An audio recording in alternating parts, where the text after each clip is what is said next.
Hello, my dears. In the video today, I am going to talk you through step by step 10 really common phrases that you will hear in your everyday life in the UK. These are phrases that you might use with a taxi driver or with somebody in the supermarket or a friend that you bump into or a colleague at work. They're the kind of things that are said again and again. I am not going to include phrases like, oh, it's raining cats and dogs, because nobody says that. What I will include are things like, how's it going? What have you been up to? Okay, I will explain all the changes that we make to these in fast speech, and this will really help your pronunciation, and it will also help your listening skills. So before we start, I want to explain to you what we mean by fast speech. So you hear this term all the time, and I think you may assume that this is speech that is spoken especially quickly. Okay, there's something weird about this speech. Actually, it's just another word for connected speech, and connected speech is what we use on a regular daily basis in situations where we are kind of talking to people in front of us. If you are presenting on stage, for example, you're probably not going to use connected speech, but if you're chatting amongst yourselves, you will. So when we use this connected speech, we make lots and lots of changes. We add sounds, we drop sounds, we weaken sounds, we make them smaller. And there are videos on my channel explaining all of those different processes that we go through.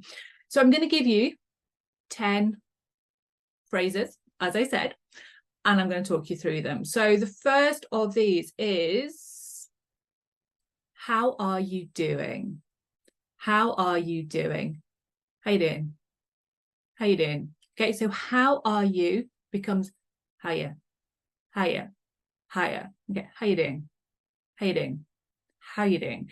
And then doing, I'm saying doing. How you doing? How you doing? How you doing? Yeah, I'm right. How are you? Yeah, fine, thanks. How you doing? How you doing? All right, the next one. How's it going? Okay, so how are things for you? How's it going? How's it going? How's it going? How's it going? How's it? How's it?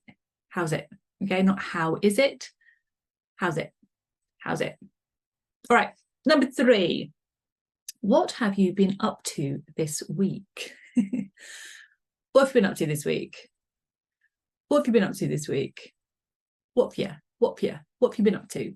What have you been up to? What have you been up to? What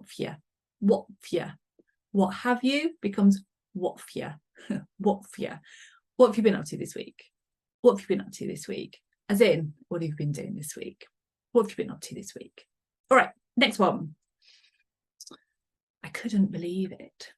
I couldn't believe it. I couldn't believe it. I couldn't believe it. I couldn't believe it. Why did he say that? I couldn't believe it. I couldn't believe it. So we've got I here is reduced right down. It becomes schwa. I couldn't. Couldn't becomes couldn't. Okay, you can't hear the d at all. You can hear the n at the end. Couldn't believe it. I couldn't believe it.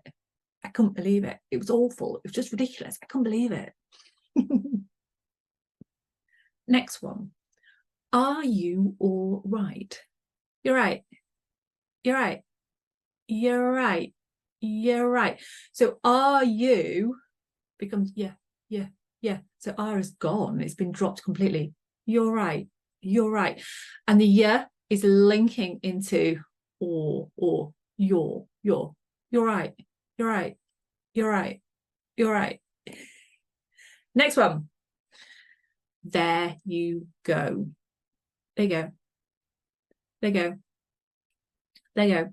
There you go, meaning here you are. This is this thing. I'm giving it to you. You know, this is your change, for example, in a supermarket when we used to use money all the time. Okay. There you go. There you go. Could you pass me that, please? Yeah, sure. There you go. Okay. There you go. There you go. There you go. So actually, the way that I'm pronouncing this, there you go, sounds almost the same as they go, doesn't it? And it's only the context that's going to tell you that I'm saying, there you go. Okay, there you go. There you go. Okay, could you pass that, please? Yeah, sure, there you go. All right, next one. What are you doing later? What are you doing later? What are you doing later? What are you doing later? What are you doing? What are you doing? What are you doing? So the t of what, gone. What are you? What are you doing? What are you doing? What are you doing? What are you doing later? What are you doing later? What are you doing later? And then if somebody does ask you what you're doing later, you might say, ah, not much.